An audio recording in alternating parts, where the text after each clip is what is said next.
Greetings and welcome to Conversations at the Intersection, a Scarrett Bennett Center Racial Justice Ministry podcast where we take on the issues of justice and race, the justice and gender, justice, and pretty much anything, and how these issues all meet at an intersection. There's a place for us to have this conversation, justice and faith, definitely. And so today, I am so thankful that I have the opportunity to have a conversation with an amazing leader, pastor, and someone I am thankful that I get to call friend, and that is Reverend Ingrid McIntyre. She is the pastor of Glencliff United Methodist Church in Nashville, Tennessee, and I am so thankful that she's able to join me here in the midst of a busy day. Can you tell me where you're joining me from today?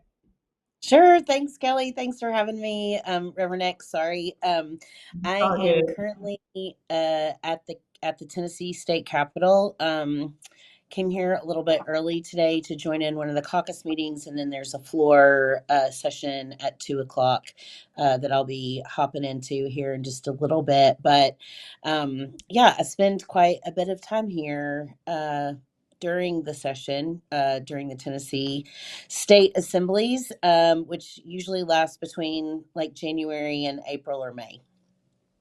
Awesome, awesome, awesome, awesome. Well, can you tell me a bit about your journey? Like, what led you to ministry, but also a ministry that is deeply committed to justice work that causes you to end up spending time almost daily at the state legislature, as well as to do work with unhoused folks and to fight for the rights of LGBTQ youth and women, just all the things, racial justice.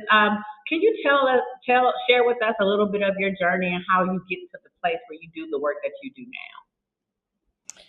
Yeah, sure. I am really fortunate to have grown up with a family who was really interested in the acknowledging and uh, honoring the humanity of all people.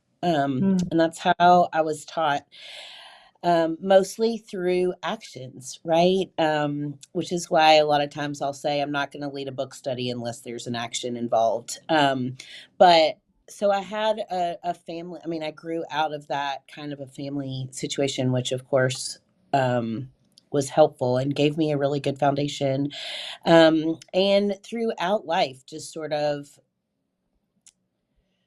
participated, I guess, in events or happened to be in spaces where there were oftentimes very vulnerable populations, Mm-hmm. folks who were being oppressed, and it's just not okay with me, right? My faith tells me that we were all created in God's image, and we all have something to do in our lives, right? We have a calling. They're very different callings, but we each have a calling. And how can we live into those callings if we are constantly being oppressed? And so the first major, like, professional, I guess, work was starting an organization around housing justice after the Mm-hmm. 2010 flood here in Nashville. And because of that, and because of sort of the grassroots of that, and building relationships with people who are very different than me and who have very different experiences than I do, I fell in love with them. I fell in love with the folks that we were working with. It was very personal. Everything was happening out of my home. And so it was a deep dive in solidarity, really. Um, Mm-hmm. and after all of that work, we've built some now, like that was when I was appointed to the streets. Now I'm appointed to a church where we've been able to build some housing for people who have experienced homelessness or are experiencing homelessness, as a medical respite. These homes. Anyway, as I've crept down this journey, I have come to the point in the era of gray hair that policy really matters to me, Welcome. right? Policy matters a lot. I know. And we've got to, if we're going to make systemic changes, we have to consider the policies that are being passed, not just at a federal level, but at a local level, at a state level. So I've become pretty invested in showing up at the Capitol, in talking to representatives, in talking to senators, in promoting outreach with just local folks to say, please let your voice be heard. We are living in a state with a supermajority, and that's really difficult.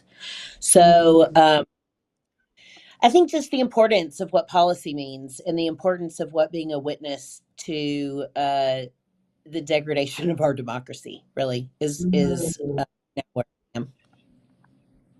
One of the things that you shared was that this is a response of your faith. That showing up, both having a witness of, but also being a witness in these spaces is a result of your Christian faith.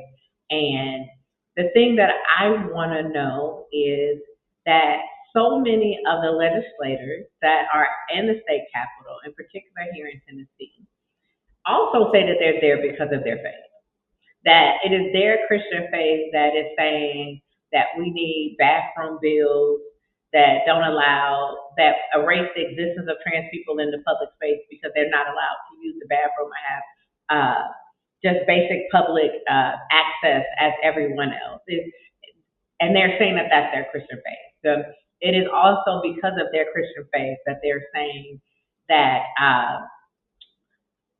immigrant children need to pay for their education, that they're using their Christian faith to want to make sure that there's no diversity, equity, or inclusion of marginalized groups, whether it's race, gender, sexual orientation, all of that. They want to erase those things. What is it that is different from your faith that causes you to be there in solidarity with those who are marginalized, as opposed to with the legislature, those legislators that are in that supermajority? What do you think is the biggest difference between your understandings of faith and theirs?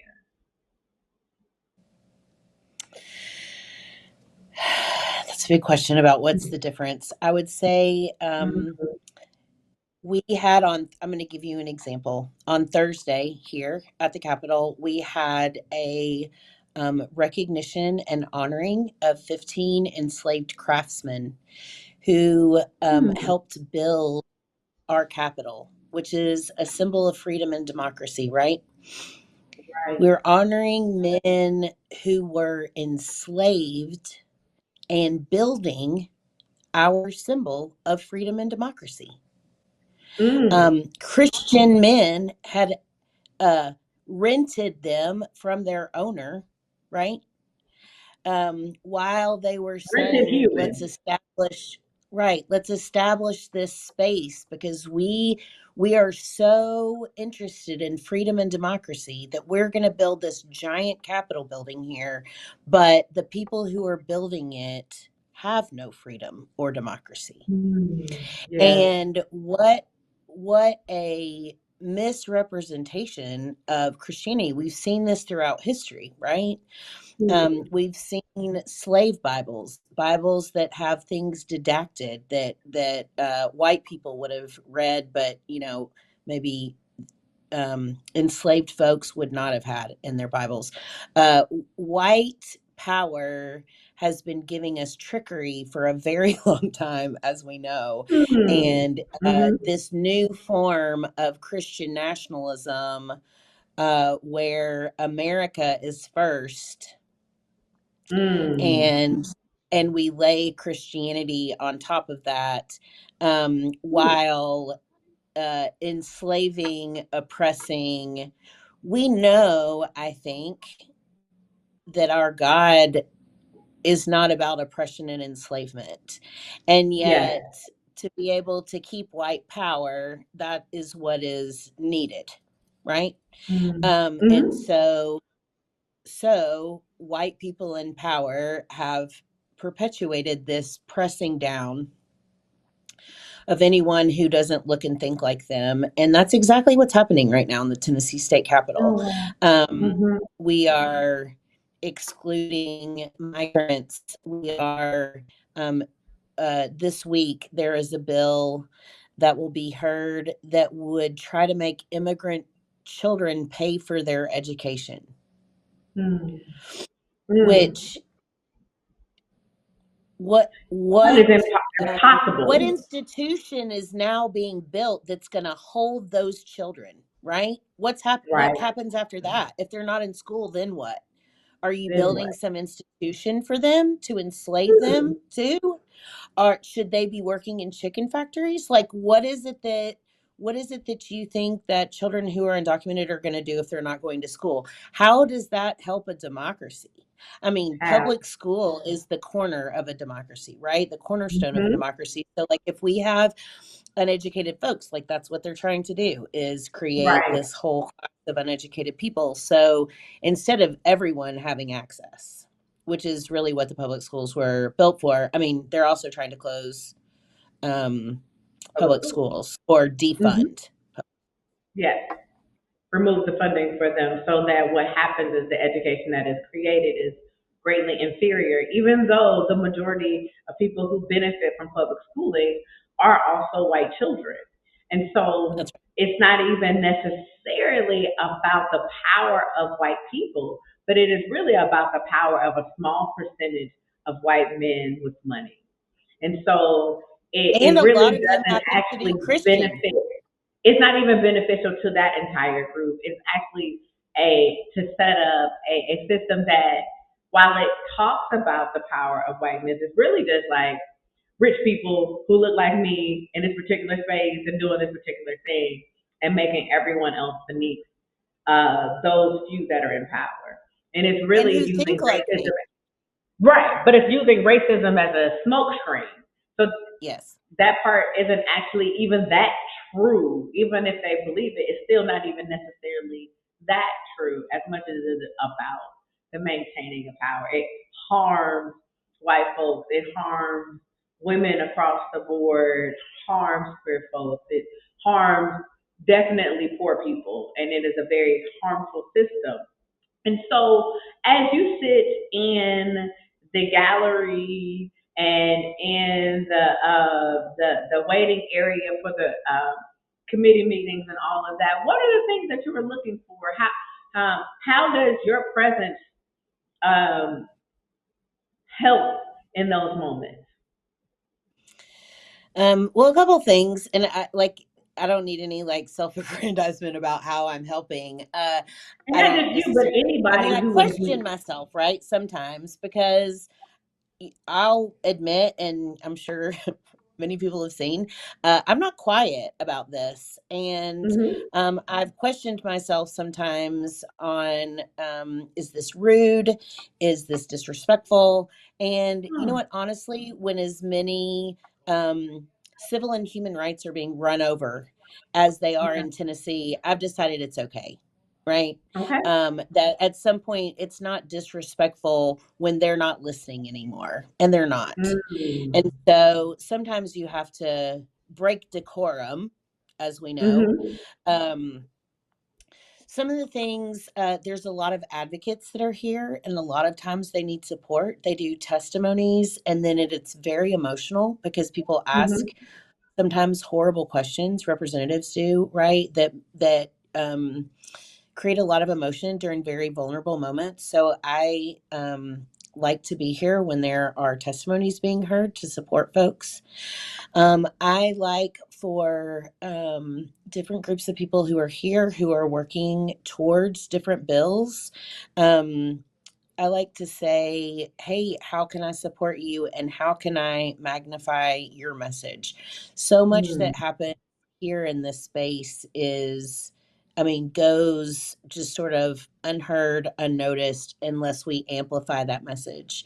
So, for Mm-hmm. instance, when we have bills that need to be heard, but representatives, even in their same party, don't like second these bills, then those bills just die and they never get heard. And these are the bills that are could be helpful, right? They're environmental bills that would support our land. They are, um, I mean, no Democrat here thinks that they're going to get something passed that's too radical, but there are bills that could be passed if we like supported those Mm-hmm. bills and they don't get passed. So letting folks know that that's not happening, right? And saying some of your duly elected representatives' voices are being silenced and they can't even represent their constituents because of what the makeup looks like here right now. Mm-hmm. And it's designed, right? Like they'll just put two or one Democrat on a committee just so that so no bills get passed. And like, hear me also say, I am not a Democrat or a Republican. Like, I'm on the side of liberation. And so that gets tricky sometimes too. Yes, because it isn't about party as much as it is about people. It's people over party. It's people over money. It's people over guns. It's people first. We've got to remember that the role of government is to make the lives of people better, whether it's through education, it's through healthcare, it is through public safety, actual public safety. That there's so many ways that the government is supposed to be making lives that are better for folks to be able to flourish and to live their very best lives. Are there any bills right now that you are maybe excited about that you are hoping that could pass? That might be a good idea. And I say this, and I see your face. I'm throwing a wrench in this because I know that No, it no, feels like no. there's I think I so have much, one. so much foolishness sometimes that, or some bills that are done that aren't even, that can be redundant. You know what I mean? Or those type of things that happen. Oh, Yeah. lots of redundancy, lots of redundancy, lots of things that are unconstitutional, right? And so, like, Hmm. they may pass, but then they're going to get challenged. So, I mean, I say often the Tennessee House passes a lot of illegal laws, right? Like, Hmm. they're going to go to court for these. You asked about one that I'm excited about, and I'm happy to say that I am excited about one. And let me actually look so that I can tell you who the people who are supporting this bill. And the There sponsor of the is, bill.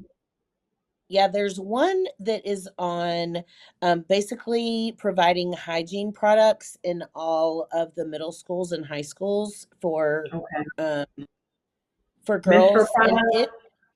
Hmm. and it is okay. I can't see it right now. Oh, mm, I know that Hilton Hayes is carrying it, but anyway, I but know. it's the hygiene bill, right? And like, I think that's great. I mean, we we all know why that would be really helpful, right? Well, I But mean, even with a bill like that, like I advocated for that bill last year and it didn't pass because some of our representatives said, well, they should be able to buy their own tampons, right? and That's not I think supportive. part of the issue that we also like, so one of the things that the church that I pastor this past at the beginning of the school year, we actually collected a number of menstruation products so that for high school and middle school children who menstruate, because the issue is not only are they expensive in the first place, just expensive, but also they are taxed on top of that, and they are basic human necessities. Like if you are a girl or a woman of a certain age, on average, you are going to have a cycle. And so, on top of that, as a woman, as someone who menstruates, I'm telling the world, in case you didn't Right, know, right. I mean, um, here we are. you never know when it's going to happen. You just don't know when it's going to happen. Also, we have too many young girls who do not come to school once a month because they don't Right. have what they need to be able to make it through a school day and remain clean and not have the stigma that's associated with it, all of those different things. And so to be able to provide that, I think is a blessing and an opportunity for them to not have to worry about this one more thing. Also, the other thing is that typically there's so many for-profit places that as a woman, when I go into the bathroom, they're just available. There are also a number of universities in that are private. I will say like Vanderbilt in particular, that just have their own dispensers that they're there. So this is not a new thing. This is not something that has been brought up that has a new uh, this new thing that has started to happen. This is kind Right. of forever. And so to be able And to to make think sure that it that had girls to can have take, education, because that's the reason that girls don't have education in other parts of the world, that's because right. they miss so much for a week every month. Well, and then to like, for people to say buy your own, and then they get angry if they don't come to school and they get truancy notes, right? And Correct. so then they might get kicked out of school because they've And had then they too many, like, send parents to jail. so it's just like how many barriers can we put in front of people to make it difficult to just try to survive, not even thrive, right? How many barriers are we Mm. going to put in place? And it seems to really not bother people.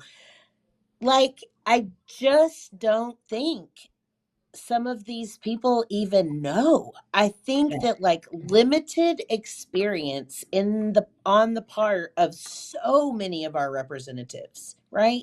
I think about what my experiences look like over my lifetime, the places I've traveled, the cultural experiences I've had.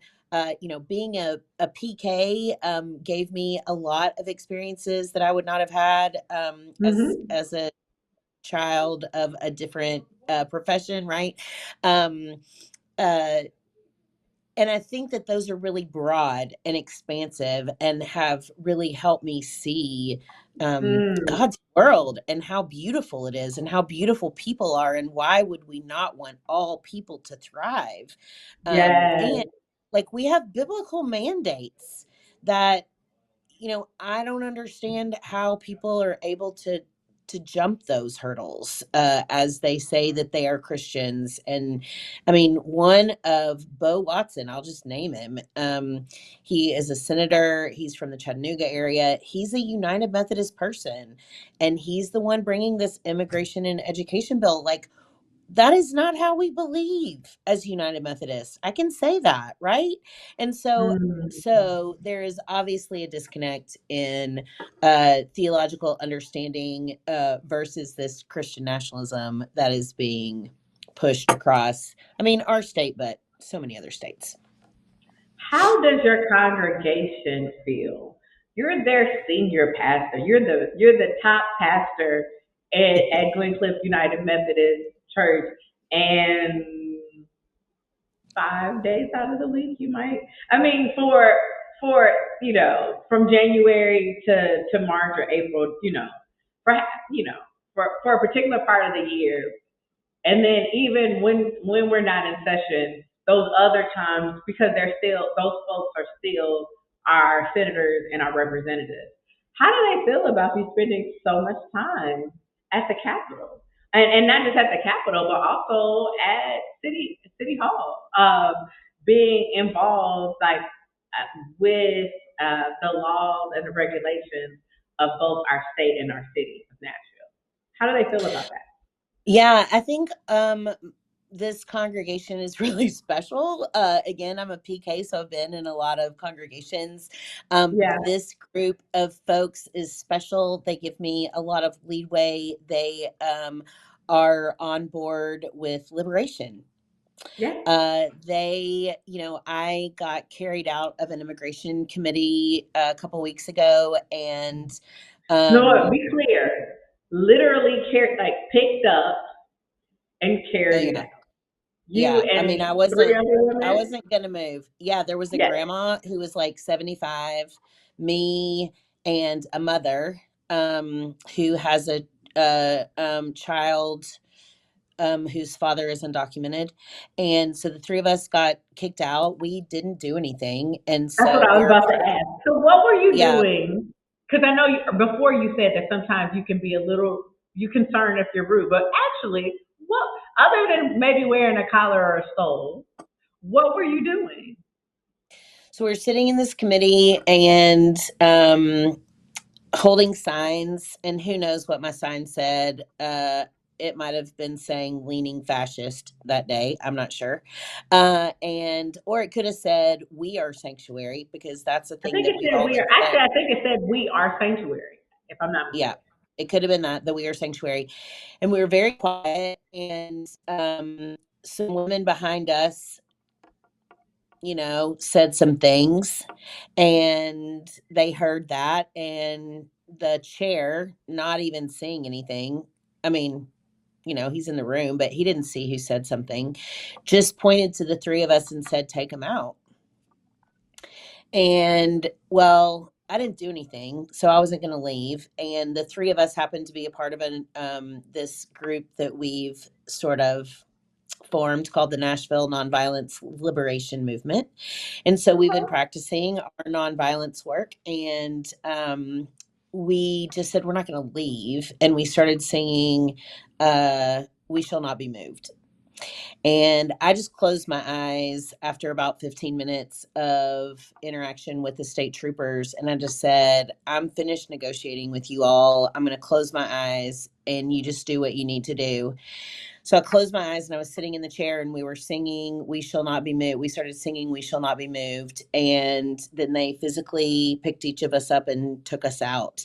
I am not a Mm, small girl, and I promised that I made every pound in my body count at least twice. I went as, dead as I could, and mhm, or dead weight. And then they just took us outside and sat us on the floor.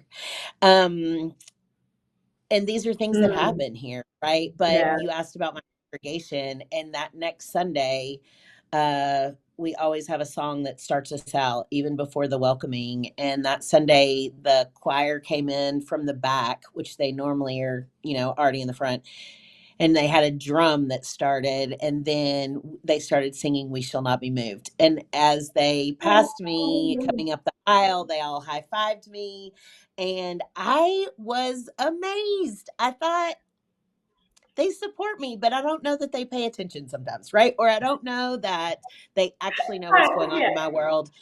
Right. And so it just felt so validating that not only am I here, but I am part of a congregation of people worshiping Yeah. together who believe in this work, right? Mm, Who believe in liberation of all people, who believe yeah. that God has created us to thrive and to live into these callings that God has on our life. Like, this is what we were created for. And Yeah. it feels like this building and the people in this building are just setting up roadblocks to that kind of thriving, Mhm. or thriving only for a very specific demographic of people, right? And so, Yeah. um, I'm sure there are people who would not want to be at my church. But the folks who are gathering there now are, um, we think it's our biblical mandate to be Yeah. living justice, to be living liberation, and to be spreading the good news. And that is Mhm. that we are free in Christ, right? And but we also want to be free on this side of Yeah. things. Mhm. We don't want to Yes, wait till before by we and get to by, heaven. right? Yes. Yes. Freedom Yes. now. Yes. Yes. Yes. Um, eternal life starts right now, right? And so we need to be living in this moment. One of the things that you have said repeatedly during our time together, you've talked about thriving. That we are called to thrive. We deserve to thrive. Our communities to thrive. Our young people to thrive. We deserve to thrive. And so, for listeners who may feel overwhelmed with the injustices that are happening around us, feel overwhelmed with the decisions that are being made in our state capital, as well as even in our federal capital, just overwhelmed as if there's not very much that we can do. Can you share maybe if there's like one step that we could take today or the next couple of days that could help us move toward the beloved community where all people are able to thrive? Sure. I mean, one thing I think is resisting. I think that takes a lot of energy and courage, but I think it's one of the best things that we can do is to resist uh Mm-hmm. um these very consequential uh policies, and speak Yeah. out. We are so used to, especially in the South, being polite, right? We love to be Yes. polite. Yeah, will we it's not okay with me to go backwards in history, which is definitely Mm-hmm. what Tennessee is trying to do. Right. And I think probably on a national for sure level that we're trying to do as well. Um and that's not okay. And so one thing I think, if you're willing, chances are it will shock people, and so nothing will happen when you do this. Like, people are afraid sometimes to speak out, but usually when people do speak out, folks are shocked, right? Mm. So in any space that you're in, if you can speak out, great, right? Speak out when you can. I'm trying to think of where I was yesterday, and somebody said, well, what should we say? And I said, well, if you're in the meeting and they make that comment, ask it out. Ask it out loud, even if they don't call on you, right? You need to know what's happening. And if people aren't willing to talk about it, that's difficult. So I do think resisting and not just giving in to expectation of your Okay. behavior, right? Um, I do think it's really important, particularly for people in rural spaces. And we've been saying Mm. for a minute, but people, particularly outside of Shelby and Davidson counties in Tennessee, And Hamilton. need, Mm-hmm. yeah, and some in Hamilton and even Knox, right? But like, Mm-hmm. uh, folks need to be letting their representatives and senators hear from them. You may not feel like you are equipped for the language. I often do not feel like I'm equipped for the language. It's okay. Mm. You Mm-hmm. know what you believe.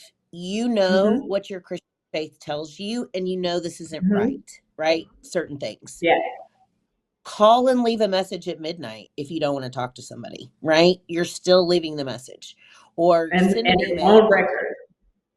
and it's on Mm-hmm. record. And like, Mm-hmm. part of this for me is very selfish, in that I do not want to go down unheard in history. I don't want somebody to say, well, where was Ingrid while this was happening, right? Where were the Mm-hmm. people of faith when this stuff was happening? I want to Yeah. say I was there and I was speaking out. I was not silent, because the things that are happening are death dealing policies, and Mm-hmm. I do not want to be part of that. Mm-hmm. So really the only way I can not be a part of that is to speak to my representatives, speak to my senators, let them know how I am feeling, show up and just be present in the space. Even, I mean, I don't ever feel like it's worth that much for me, but like, I think my presence is appreciated by some people here, right? There's not a lot of supportive voices here. And Mm-hmm. so even, not all the representatives for sure, but some of the representatives just think it's great that I'm here, just to be Yeah. supportive, just to say you're not being railroaded every day. Um, since the Covenant shooting, more people have been shot. Dang, am I frozen? Unfrozen. Since the Covenant shooting. Okay, since the Covenant shooting, more people have been showing up here Yeah. in committee. at the gallery in session. And I think that nothing is more important than for people to continue to show up. Yeah. This cannot happen in the dark. We have to shine the light. As our good queen Ada B. Wells said, right? We have to shine the light of truth on what is Mm-hmm. happening in this space. Yes, definitely. So my one question for you as we wrap up is in the midst of all of this, this showing up, this resisting oppression, injustice, I dare I say evil, how do you do it without burnout? How do you show up while what do you do to care for yourself? And how should others care for themselves knowing that it feels like this they're not stopping. This is that the removal of the woman's right to choose and have autonomy over over our bodies, their bodies. Me too. It was a 50-year fight. Uh, like that they planned and planned and planned and did that work. And so in the midst of that, it can feel like that we need to just constantly move and do and never stop. I'm wondering what are you doing and what should others do to care for ourselves in order to be able to maintain uh, this work of creating beloved community, of allowing folks to thrive and caring for marginalized people. Yeah. It's really easy right now, I think, in our world to isolate or to feel like maybe we're the only ones who think the way that we do or feel the way that we do. My biggest self care is community. I mean, self care is community care, right? Self care is not Mhm. getting a massage, or unfortunately, right? But it is community care, and so when I'm caring for myself, it's because I've been building a big community, or we're building community together around each other, to say that, like, I can't go to every committee meeting. And so, you know what? I'm in community with about 20 other people, um, all different kinds of folks, who we split those committees up and we go to those committees together. Or if I can't be somewhere one day, I know though that, 10 other people from the same group are going to be there. And so I'll get a report back from them, and I know that there's representation there. So you don't have to carry everything on your back, right? That's We great. get together. We get together every single Monday from 10 to 12, just to be supportive of each other, to talk through what's going on this week, to say where each of us can be present. Um, so that's one way. Another way is I have really strict boundaries on my life. Like, there are Very days where, good. I turn my phone off and I'm not going to take, it doesn't matter. Um, or days where I say the only call I'll answer is from my parents or my brother, right? Or, Mhm. um, uh, but just creating some real boundaries around that. And I mean, I think being active helps. Like, when you're sitting at home twiddling your thumbs and being super anxious and just watching the news all day, that is not good for your mental health. It's just Yes. not, right? Anytime you're able to take some kind of action, even it's just show up at the Capitol one day and see what's going on, right? Or join an advocacy group that is working on the hygiene products, or Mhm. um, get involved in some way, and it's gonna help you feel less like, um, that, Alone. it more hopeful. It'll feel more hopeful, right? I mean, I'm sitting here right now, literally, and I'm sorry if he hears this and is angry about it, but I'm sitting in Representative Justin Pearson's office right now, and I'm looking at a cross stitch that somebody made him, obviously after the Covenant shooting, that says, "You can't expel hope." Yes. And isn't that the message, right? We're going to keep showing up. Like, we Mhm. are, that's why it's important to be a witness. It's important to be here. It's important to be present, to say, we're not stopping.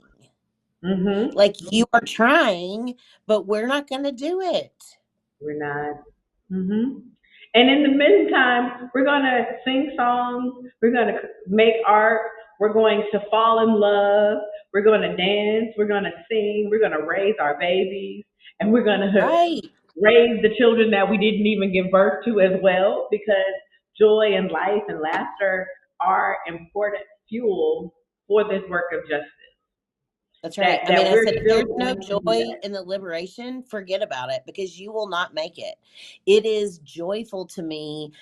Like I was saying earlier on that or last Thursday when we did the honoring of the enslaved craftsmen, the clerk's office tried their hardest to make us leave. I mean, I was standing there Mhm. with four representatives and they were trying to kick us out of the rotunda, right?